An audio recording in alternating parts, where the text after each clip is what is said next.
गजल है साहब कि किसी तरीके से काम निकले।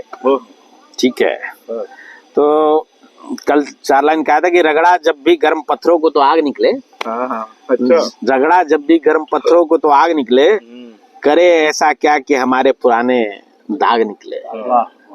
करे ऐसा क्या कि हमारे पुराने दाग निकले, जितने मुंह उतने ही उपाय सुझाए लोगों ने, हर तरीके से धोके देख लिया, हर बार ही झाग निकले। हर बार ही सिर्फ झाग निकले। कहते कि सारथी तुझे हम बना के सोचते हैं कि कहीं बीच समर से तू न भाग निकले। कहीं बीच समर से, समर मतलब युद्ध का मैदान जो ये हम जिंदगी में है, ये समर ही है। हमारी जो लाइफ है ये भी एक समर है कि सारथी तुझे बना के अब हम सोचते हैं कि कहीं बीच समर से तू न भाग निकले। यूं तो निकलने को लोग जैसे तैसे निकल लेते हैं। यूं तो निकलने को लोग जैसे तैसे निकल लेते हैं। मजेदारी तब है जब कोई बेलाग निकले। जब कोई बेलाग निकले, बिना किसी दाग के, मतलब बेलाग निकले। कहते हैं कि सुबह से लेके शाम तक, सुबह से लेके रात तक खरी खोटी सुनाता रहा, हम भी सुनते रहे।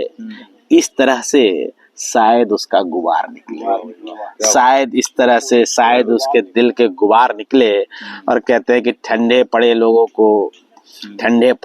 को सारी रात वीर रस की कविता सुनाई गई। सारी रात वीर रस की कविता सुनाई गई। इसी बहाने शायद जंग लगे इनके औजार निकले। इसी बहाने शायद जंग लगे इनके औजार निकले। और तुम भी निकले, वो भी निकले, सारे के सारे काम से निकले। एक हम ही भगाए गए और घर से बेकाम निकले। एक हम ही भगाए गए और घर से बेकाम निकले। बड़े चर्चे थे, न जाने कौन इस बार बाजी मार गया। बड़े चर्चे थे, न जाने कौन इस बार बाजी मार गया।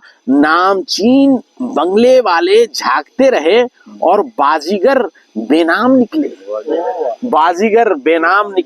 कहते बिहार में, अब यहाँ से बिहार इलेक्शन पे चला गया हूँ, कि बिहार में लोकतंत्र के पर्व का आज पहला चरण है। कल पहला चरण हो गया, 6 तारीख को, कल ही लिखी थी कविता कि बिहार में लोकतंत्र के पर्व का आज पहला चरण है। वोट देने महिला पुरुष पीछे छोड़ सारे तामझाम निकले। वोट देने महिला पुरुष पीछे छोड़ सारे काम, बैठो सर, आ जाओ। कहते हैं कि पोलिंग स्टेशन पे ऐसे भीड़ लगी है जैसे कोई मेला। देख के रेलम पेल यूं लगा सारी जनता तीर्थ धाम निकले। सारी जनता तीर्थ धाम निकले। कहते हैं कि डर भय का वातावरण अब तो पुरानी बात हो गई। अपने अधिकार का इस्तेमाल करने सभी लोग खुलेआम निकले। एक तरफ वोटिंग तो दूसरी तरफ प्रचार जारी है। फेंके जा रहे हैं। एक तरफ वोटिंग तो दूसरी तरफ प्रचार जारी है। बड़े बड़े नेता और मंत्री करने को पार्टी का काम निकले। और आधे सीट पे भविष्य का फैसला जनता ने मशीन में बंद कर दिया है। गिनती के बाद देखना है कि आगे किन के नाम निकले। और आखिरी 2 लाइन है, यूं तो जनता को नेताओं से कोई खास उम्मीद नहीं, बस यही सोच के वोट देते हैं कि किसी तरीके से उनका काम निकले। Thank you.